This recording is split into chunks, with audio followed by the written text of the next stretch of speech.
Needless to say, the CDC's decision raised a lot of questions, and there is a flurry of debate. Doesn't mean the pandemic's over for those who've been vaccinated.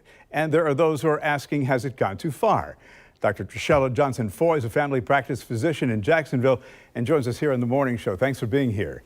Thank you for having me. A lot of questions, no definitive answers. So for a lot of people who got the shot, Dr. Fauci said your life is going to change. For those who've not, this is not the end of the story. In your opinion, will it act and have the indirect effect of being an incentive to get the shot?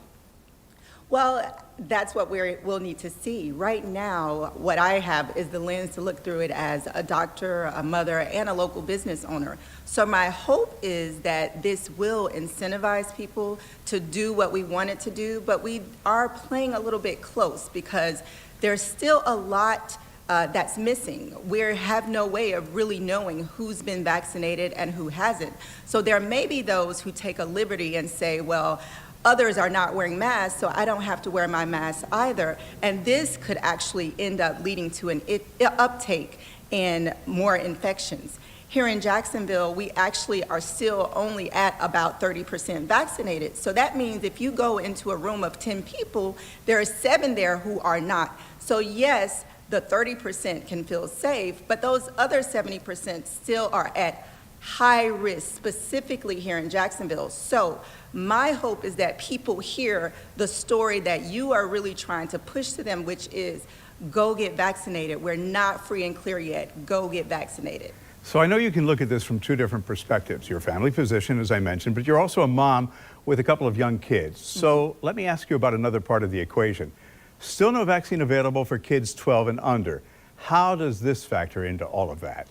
So parents are still going to have to be very diligent. Their children are not vaccinated, so they don't fall into that category of people who can go completely maskless.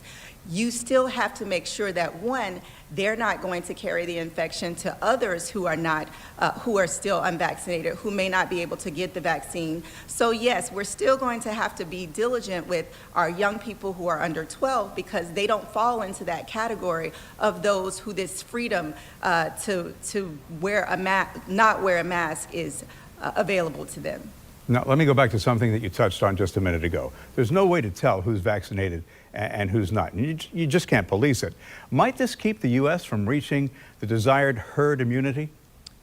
That is a part of what my concern and others are, is that this relaxation will disincentivize people in a way because there's no real way to tell who is truly vaccinated. And so we are now at 30%, and you don't really reach herd immunity until you get to about at least 80%. And so if we don't really heed this as an incentive to go out and yes, we can get back to normal life if we are vaccinated, then we won't reach it. And then we'll end up being in a place we were last year, which will be a step backwards. So I want people to truly hear this as go get vaccinated, then those freedoms come. Yeah, I heard one doctor say we're going to turn into a country of those who are protected and those who risk infection. So there's confusion. What's your best advice? My best advice is for businesses, still do your due diligence. I'm a business owner, so I know that I still have people to protect.